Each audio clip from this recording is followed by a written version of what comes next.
Hello, good morning, and thank you for joining us today. I'm really excited to introduce today's guest. Pretty close to my heart. I get to have my small town roots kind of shining today. Jenilee, introduce yourself. Thank you for joining us. Good morning. Yes, thank you so much for having me. So I'm Jenilee Woltman, and I'm a speech-language pathologist, and I have a clinic called Sand Canyon Therapy located in Hemingford, Nebraska.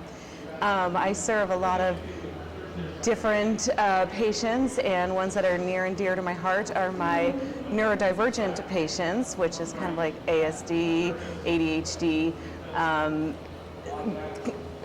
There's a lot of different ones in there, but essentially a different way of thinking, and which is why it's led me to here as I've developed a new software. That's incredible. I think that a lot of people experience some form of that and just don't know or haven't ever been told. When I got the diagnosis for my kiddos for ADHD, I was just like, that makes so much sense, Right. And it just seems like quite often the only resource I was given is medication. Mm-hmm. So I'm really excited to hear. Tell us more about your software. Yeah, so and medication can be very helpful, but it has been in my experience that if I give the kids the right tools at the right time, that we're able to help with those behaviors and help them feel in control over their environment. So our story starts with the fact that our daughter is neurodivergent, and she's incredibly intelligent, super smart, so smart. And most of my Neuro-Spicy kids are. They're highly intelligent. They have incredibly fast brains.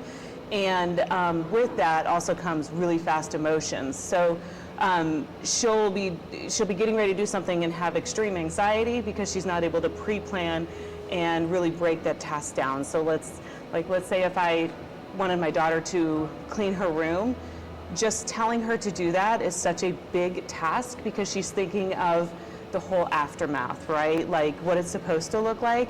And she does not have those abilities yet to break it down into tasks. Yeah. So the software uses AI, and the parent can select the different tasks in order to do the big challenge, right?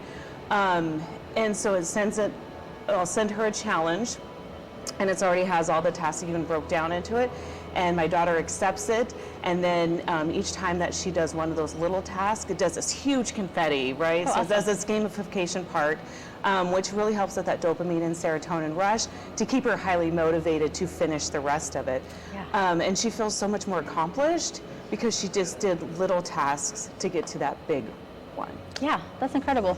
And personally I have ADHD as well, and when I was growing up, I would get overwhelmed, so overwhelmed. I would have to help do laundry, and as a kid and you're folding adult pants, it's kind of interesting you say, because for myself at the time, like my process was, I'm like, if I fold 5 of these pieces of laundry, I'm gonna go eat a Dorito chip. Right. So you had your reward set up, which is fantastic because you use that coping mechanism to do that. The hard part is that I think technology has made it a little bit harder for our kids to kind of hone in on the impulsivity. Mm-hmm. And so it's even harder for ADHD because, when they want to find something on YouTube or whatever, all they have to do is just barely even type in what it is, and they have it instantly, right? Yeah. And it keeps going to the instant videos that they want, just because it's that learned behavior. Almost just think it and it pops up. Exactly, you're exactly right. So AI is so good with behavior prediction, and with that, it's just made it harder for kids to be able to really even break down those tasks, even like the simple ones. Like I was using clean your room as an example, because we're not going to find that on YouTube, right? Like they're not going to go step by step and have a picture of their room and what it should look like at the end. Mm-hmm. And it really kind of helps with that. Just that gives that why, which is really hard for our kids right now. Yeah, I get that. I like that. Software, that is great. And small town, what's the population there? Hemingford has around 750 people. Okay, I love that. And I seen that your husband came in with a bit of a hat look. And yeah, he's legit rancher, rural America dude. Yes. He definitely is. I love that. My kiddo, he's in a bit of a country phase right now. And so that just kind of, I was like, oh, that's what my little guy looks like. Yeah, he does all the cowboy stuff. He's legit cowboy. He does the dangerous things. I would love to say safely, but he does not. There's most of the times I'm like, just don't tell me what he did. Don't even tell me. He's by himself on a horse out with cattle, and yeah.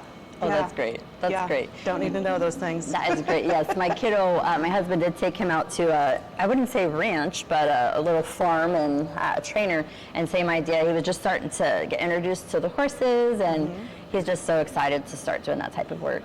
Absolutely. Yeah. It's like good wholesome work. Yeah. No. Well, you were asking about my clinic in Hemingford. I had been working in hospitals, and I still work in nursing homes. But I just got to the point where the drive was so far. So most times when we drive, we're driving over an hour where we live, right? I mean, we drive for over an hour for groceries, doctor's appointments, things like that. And it got to a point where I was like, I am so done driving. And so I just had a wild idea. Let's open my own clinic. You know, it's a pretty specialized clinic because it's speech therapy, and found a building in Hemingford, which we have a lot of open buildings, so that wasn't too hard. We're trying to build them up. But yeah, opened a speech therapy clinic in town of 750 people, and I have people drive around 2 hours to come and see me. Isn't that great? It's been how that works? wildly successful, and I love it. I absolutely love it. I have some psychologists that see kids in my office too. So, and we're expanding. We want to find a bigger building and bring in more therapists in, town of 750 people. I love that. So it's been great. I love it. Good. Yeah, the town I grew up in was about 130 people, and so yes, we didn't have we had a post office for some time, but I don't think they've had it for maybe like 10 or 15 years. So it's it's like, is that really a town at this point? I'm not sure. And is there still a school there? So there's not a school in Elmo. It's in Burlington. So there's like 4 or 5 towns. They all kind of group into one school. That's the hard part, is when you lose the school, you really lose the whole community. That's a tough one. Yeah. And we're still going strong and trying to build up our school. We're attracting a lot of families to our town, but our school definitely needs updated. And for the community to thrive, we need our school. Yeah. And you said your daughter was an athlete? My daughter is, actually, so I have 4 kids. My oldest is 15. I'm gonna give a little shout out to her. She's been working really hard in cross country and track. And yesterday she ran and she won the Bridgeport invite, and then she also set the school record. So that was pretty exciting. Great job. What's her name? Ainsley. Ainsley, great job. Killing it, girl. Keep killing it. And then I have twins, and they're 13. And Dallas also ran. He did really well. He placed 10th. Awesome. Good job, Dallas. In our small town, our kids can do, when they're in junior high, they can actually do 2 sports at once. Oh, nice. So he does football, he loves football, but he runs cross country because he can, and so he placed yesterday, so he did fantastic too. Wow. And then his twin sister, Rayleigh, so she's the one that's really kind of led me down this path. And Rayleigh she plays volleyball, but her main passion is esports. Okay. She's very good at esports. I am learning. And then our youngest, our last, we usually call him our last, for a reason. He's my feral child, Gus. He's 9, and he is, he's all in with everything. Yeah. He's got the perm mullet. He's just his own personality all day long, and he just loves everybody. He's everybody's friend. It's so cute because like everywhere we go, even like the older, like the high school boys and stuff, just everybody knows Gus, and so they're always hey Gus, what's up? Yeah, I love that. That's such a small town community, and it's like, for sure. You don't know a stranger. No, everybody knows your business, which is I do think is a good thing. So. Yeah. If you stop popping up in town, people are like, what's going on? Exactly. Yeah. Absolutely. Yeah. You're exactly right. I love that. Well, superpower. If you had any superpower, what would it be?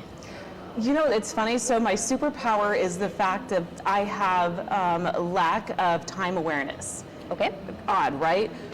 So with that, it's led me down some really awesome adventures. So like the first time that I really noticed that I have no time awareness is my degrees, my undergrad is actually is animal science. So I did animal nutrition for 10 years. And then when my daughter needed help, we took her to a speech therapist. Well, it took us forever to get to a speech therapist. And we finally found a speech therapist. We were driving an hour and 20 minutes one way twice a week to get her help. And then she was dismissed because she wasn't severe enough, and the hospital was having all these budget cuts. So I literally woke up one morning. I told my husband, I'm going to go back and be a speech therapist. And I did. I signed up for leveling classes that day. Had no idea how long it was going to take me, but it worked out and became a speech therapist. And then everything that I've done, I've almost been a little bit too impulsive and didn't really look how much that time would be. But again, it's my superpower kind of in disguise that I don't realize how long things will take me, and I just do it. Hey, but that's actually a really good thing, because I think that's great. That is great.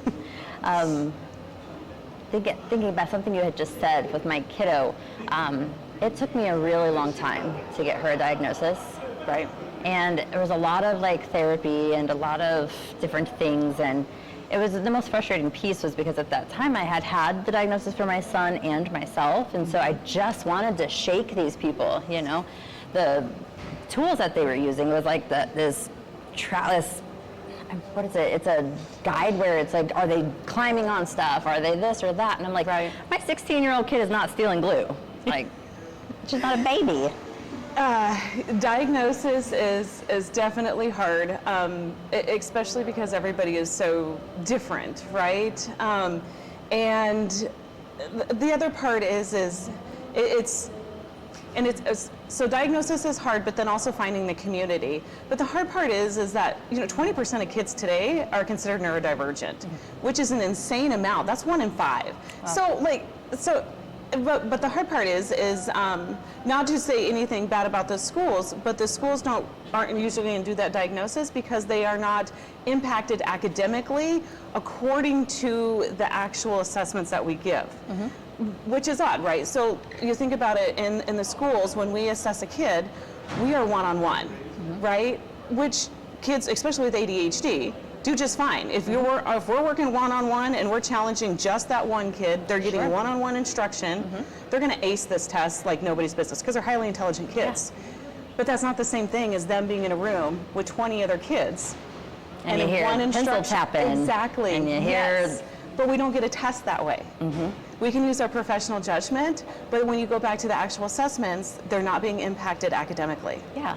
Wild, huh? Yeah. Which is why a lot of kids get missed, especially women, until they get older, because we just kind of figure out, we mask, we zone out. We're chatty, we just talk a lot. Yes, get up and move around. But that's the other hard part, and so that's why I made this tool, is because there's way more kids out there that need it that we don't know about, right? That are not diagnosed because they don't hit all of those benchmarks. They don't hit those benchmarks to be an outlier to actually need services. Yeah. Which is wild. And my daughter would really be considered the same way. She's one of the top academically in her class, but you give her something that she does not know fully how to do, and it's not consistent, it's not logical. So anything besides science and math, she's going to really struggle with it. And you're not going to see it until she's also not able to advocate for herself yet, which this app does help with that too, because she also gets to the point where she's like, I should know how to do this automatically. Like, she does not realize that there's those steps to it, which the software helps break down. Yeah. She doesn't realize that you don't just go into something and know how to do all of it. Sure. Because in her brain, she saw somebody do it. Yeah. We can do this, right? Yeah, I really like that. And then for the mood regulation. Yes. I think that's incredible as well, because, before either of the diagnoses of my kids, I just had this, I was like, they're so sensitive. I'm like, they're just, I just couldn't wrap my head around it, Like, they just go from 0 to nothing, or 0 to 100. Yes, that's an incredibly fast brain too, processing speed. The other part is I feel like my Neuro-Spicy kids just really feed off this energy, and they're just so much more aware of other people's energy and emotions that they play off of that. So, you know, I'll have teachers, I'll ask me, well, how do I work with Rayleigh? And I'm like, first of all, you've got to check your vibe. Is that a sentence? I don't know. Check your vibe. Check your vibe. But really, I mean, my daughter's going to go off how you approach her and what your whole energy is saying. So if you're upset with her and all you're going to talk about is what she did wrong, it's not going to go well. It's not going to go well at all. You know, it's almost kind of like, and I tell teachers, I was like, you can do the sandwich approach, because all she's going to hear is the negative. So if you say one negative and 10 positives, all she heard was that negative. So you have to end with positives so that hopefully it'll make that one little negative thing not as big. Yeah. But yeah, so the software has some emotional help, and we use emojis for that. So after each challenge, it will check in with them and be like, hey, how did you feel after this? And because we want to really capture on those positive moods, like when they're feeling happy and excited that that challenge is done. I want to capture that so that they can go back and be like, oh yeah, I did feel really good after I completed that challenge, because that's probably not how they're feeling when they first started. They're going to feel that more anxious. And then there's also, they can just at any time, like let's say they're starting to kind of feel themselves build up a little bit and get overstimulated, they can go ahead and log that, and AI will give them different strategies. Yeah. And we're also going to use AI to be able to kind of almost predict behavior. Okay. So like, let's say, because math seems to be a big one, not because my Neuro-Spicy kids can't do the math, and it's that they get bored really quick, right? So they only need this very short amount of time a lecture, or even just to read the book, because most kids can read math that are Neuro-Spicy. Sorry, to me that's just so foreign, because I've never been able to read math and then just be like, oh, that's how you do it. Right. So they'll go into math class, they need like 1 or 2 minutes of lecture, and then they're like, okay, I got it. Well, then they zone out, right? They zone out, and so they miss whatever the next step was, they miss what the assignment is, they miss the next thing that they're supposed to do. And then so when they kind of like come back and everybody's like moving around, starting on their assignment, that's when we have behaviors, right? Because they totally missed all of this. So my app has that mood regulation that they can, it will help them like advocate, right? So tell them like, hey, probably missed this step, so this would be a good opportunity to go ask your teacher, you know, to help fill you in, or look on the board, you know, it might be on the right hand side or something like that. So yeah, it kind of helps with predicting that behavior. Well, thank you for that. Ms. Rizzo, Elijah's math teacher, you heard it here. I did. I got a phone call this week. She's like, hey, I'm really frustrated, or not really necessarily frustrated, but she's like, it's something that this kid, you know, could have a 4.0, and she's like, he just gets so sidetracked so easily, and you know, it's just, well, he's kind of has this like psyche situation where he's like, he's no longer overweight, he's doing well in school, he's athletic, you know, has these different things going on, and she's like, he doesn't know if he wants to be the athlete or the brainiac. It just doesn't know he could do both. Absolutely do both. Yes. And for my ADHD kids, I think it's a huge advantage if they can actually keep their body in motion, especially in class. So whether that be on a wobble chair, or a lot of them just like to stand, so we'll just take their desk and raise it up. Standing works wonders, because then they can actually just, you know, just like walk around their desk. Yeah. And it doesn't bother anybody else. It's not loud, but if they need to just walk around their desk, because when their bodies are in motion, their brains are turned on and they're in a ready state learning. I love that. You know, at work, I'm sitting, and I got to thinking the other day, I was like, I hope nobody's watching, because I'm just constantly moving my mouse. Like, you're not the only one doing it. You're fine. Going, you know, just. Yeah, absolutely. Like, it's a little better though than clinking my high heels on the floor, you know. Yeah, you know, there's these new keyboards on, maybe they're not new, but they make a very clicky sound, and I'm like, oh, I want that, but I'm like, I don't think anybody else in the office wants this. But for me, that would be highly stimulating, is that clicking sound. Yeah. I'm getting lots of work done, right? Just because it's really loud and clicky. Yeah. Yeah, it's been so fun to just like see some of the revelations, like, and all of this information has been so helpful to me. Parents, if your kids are struggling, if you're noticing some behaviors or some things that you're like, hey, Jenilee, that's exactly what my kiddo's doing. Check out her resources because Absolutely. I think that's going to be very valuable. Yes, yes, yes. I would love to chat with anybody. Again, my clinic is Sankanian Therapy, located in Hemingford. We do a lot of teletherapy, just do a lot of different methods. And then, the software is mission accomplished. So Awesome. Mission accomplished. absolutely. You know, my kiddo told me, he was like, Mom, he's like, let's revisit my 504. And I was like, okay, let's do it, guy. Woohoo! Avocation. I love it. I love it. He goes, you know, Mom, I heard and I saw that this kid had his phone out. He could use his phone. And I was like, nah, we're not using your diagnosis as a crutch, buddy. No. He goes, you're not listening, Mom. You need to listen, Linda. He's like, here's the thing. He can listen to music. And at first I kind of just like shrugged him off. I was like, knock it off, guy. Like, you just want these extra privileges. Middle school, it was chew gum. And I went to work the other day and it was silent. There was no background music. And I could just feel like my brain and my body just kind of in chaos. And so I'm like, okay, maybe I better lighten up on my kiddo with the music. Oh, yes. Music is very helpful. Actually, a lot of my neurodiverse won't even, they'll use headphones, but not actually have anything going on in them. Okay. It's just kind of being able to minimize the background noise a little bit. It really helps out quite a bit. Yeah, absolutely. Yeah. Absolutely. Maybe I'll catch you a break this time, Eli. Music does wonders, right? Because especially with my neurodiverse, it really engages that right brain and left brain. You're getting that language, but then you're getting that right brain too. So I actually love music especially for language building. Absolutely. Incredible. Absolutely. Well, thank you so much for joining us today. Is there anything you'd like to chat about that we didn't quite get to? I don't think so. This was an awesome experience. Oh, I was going to give one more shout out to my NBDC guys, Josh and Kevin. I so appreciate them. They've been on this journey the entire time with me, so definitely appreciate that. Yeah, thank you, guys. Do you have any advice that you would give the next generation coming up, entrepreneurs?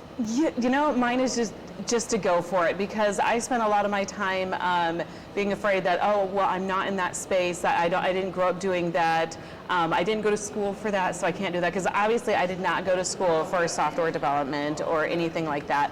Again, I'm agriculture, animal science based, then decided to go back and be an SLP. Life's short, just do it. Listen, you're breathing life. You're breathing life, because I literally went to a meeting last week and I was like, okay, what in the world am I even thinking? There's no way that I can start my own business. Like, these people are brainiacs, and it was all way over my head. And I was like, I'm in the wrong place. I'm not going to do this.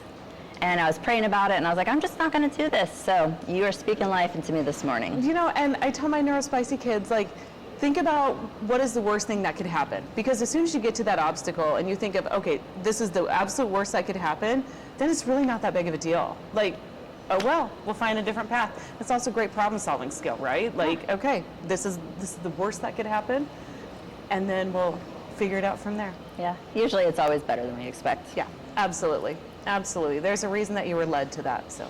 Yeah, thank you. If you are looking for tools to help assist your child with any neurodivergence or neurospicy behaviors that they have, reach out to Jenilee. As you've heard, I think that she's incredible, logical. It makes sense to use her services. So if you'd like to be a guest on the show, click the link below, direct message myself, Glenn, or Dion. We'd love to have you. Thank you so much, and goodbye for now.